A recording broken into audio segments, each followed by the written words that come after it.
Joining me now from Altadena, California, right near the Eaton fire, is NBC correspondent Ellison Barber. Ellison, thank you in advance for your reporting, and I very much hope you are staying safe out there.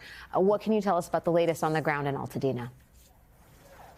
You know, look, Alex, people look at those numbers and they say 3% contained. But when we're looking around, we don't see as many big flames as we thought we saw before. We've heard from a lot of residents in this community that they're so frustrated that they can't come back into these areas that are still under mandatory evacuation orders. But let me try and show and explain to you a little bit of why. This building, when we were driving by this about 4 hours ago, totally done. There was no smoke. It looked like this was completely under control and no fire to be seen. If you had asked me, would I walk inside around this, I probably would have told you yes, because it looked like it was that settled. But look how quickly it's changed. This team on the ground, they've been here trying to put out what are hot spots inside of this fire, little flames that have been hidden underneath the debris, underneath the levels of this building that have popped up and reignited. They tell us over here, there's a stairwell. There's also a basement in this building, and this fire team tells us that when they walked by, they could feel the heat, which we could feel earlier, but they had a feeling that because of their training, of course, they knew that there was something more underneath it.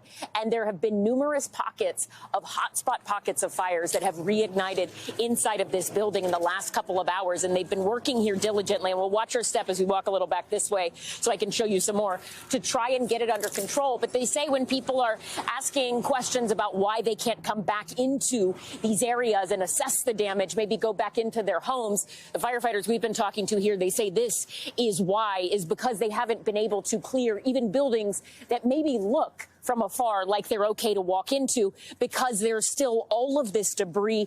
And in a lot of these homes, there are basements, and inside of those basements, there can be these pockets of debris and fires like this one in the back here. These are hot spots. They keep popping up, and that's making it difficult for them to truly clear an area and tell a community that it's safe to come back inside, even if the big flames that people saw at the beginning maybe don't exist in the exact parts of the community that they'd seen them in before.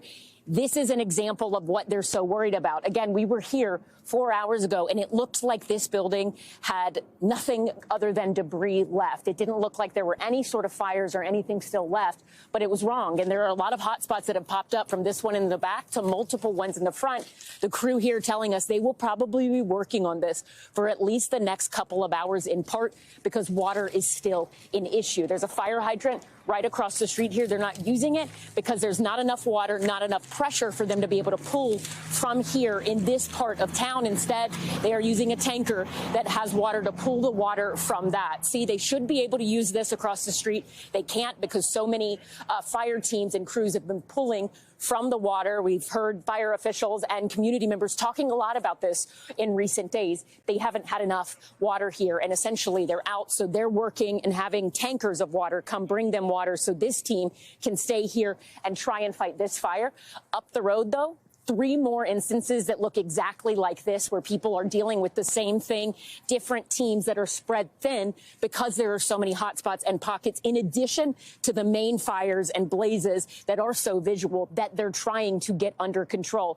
If this was a normal Tuesday and this was the only building that had caught on fire, you would probably have a 4 or 5 alarm fire call where you'd have multiple fire trucks and engines here fighting this. But they don't have that because there are so many different pockets. There's just the one team here, 4 or 5 firemen maybe, that are fighting this fire alone, trying to get it under control. And they've already been here working for the better part of an hour. And they say the work here for this building alone is far from over. Alex?